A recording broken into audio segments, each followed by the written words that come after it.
एक बार युधिष्ठिर ने श्री कृष्ण से पूछा, हे भगवान, माघ मास के कृष्ण पक्ष में कौन सी एकादशी होती है? उसके लिए कैसी विधि है तथा उसका फल क्या है? कृपा करके ये सब बातें हमें बताइए।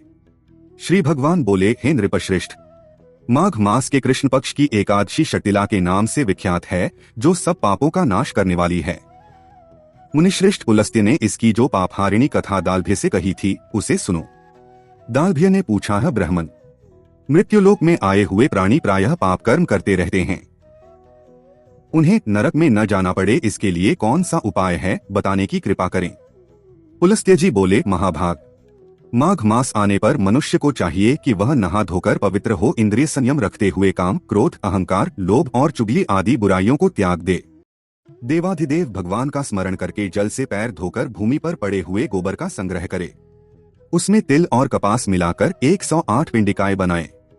फिर माघ में जब आर्द्रा या मूल नक्षत्र आए, तब कृष्ण पक्ष की एकादशी करने के लिए नियम ग्रहण करें। भली भांति स्नान करके पवित्र हो शुद्ध भाव से देवाधिदेव श्री विष्णु की पूजा करें। कोई भूल हो जाने पर श्री कृष्ण का नामोच्चारण करें। रात को जागरण और होम करें। चंदन, अर्गजा, कपूर, नैवेद्य आदि सामग्री से शंख, चक्र और गदा धारण करने वाले देवदेवेश्वर श्रीहरि की पूजा करें। तत्पश्चात भगवान का स्मरण करके बारंबार श्री कृष्ण नाम का उच्चारण करते हुए कुम्हड़े, नारियल अथवा बिजौरे के फल से भगवान को विधिपूर्वक पूजकर अर्घ्य दें। अन्य सब सामग्रियों के अभाव में 100 सुपारियों के द्वारा भी पूजन और अर्घ्यदान किया जा सकता है।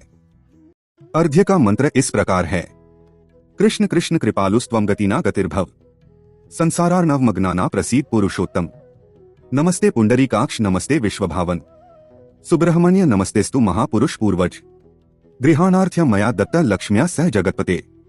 अर्थात सच्चिदानंद स्वरूप श्री कृष्ण, आप बड़े दयालु हैं।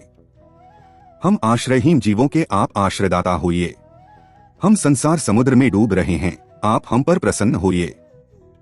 हे कमलनयन, हे विश्वभावन, हे सुब्रह्मण्य, हे महापुरुष, आपको नमस्कार है। हे जगतपते, मेरा दिया हुआ अर्घ्य आप लक्ष्मी जी के साथ स्वीकार करें। तत्पश्चात ब्राह्मण की पूजा करें। उन्हें जल का घड़ा, छाता, जूता और वस्त्र दान करें।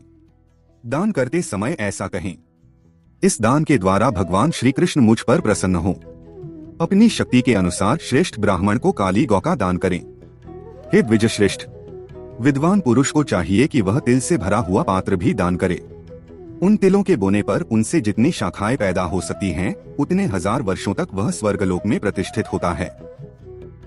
तिल से स्नान करें, होम करें, तिल का उपटन लगाए, तिल मिलाया हुआ जल पिए, तिल का दान करे और तिल को भोजन के काम में ले।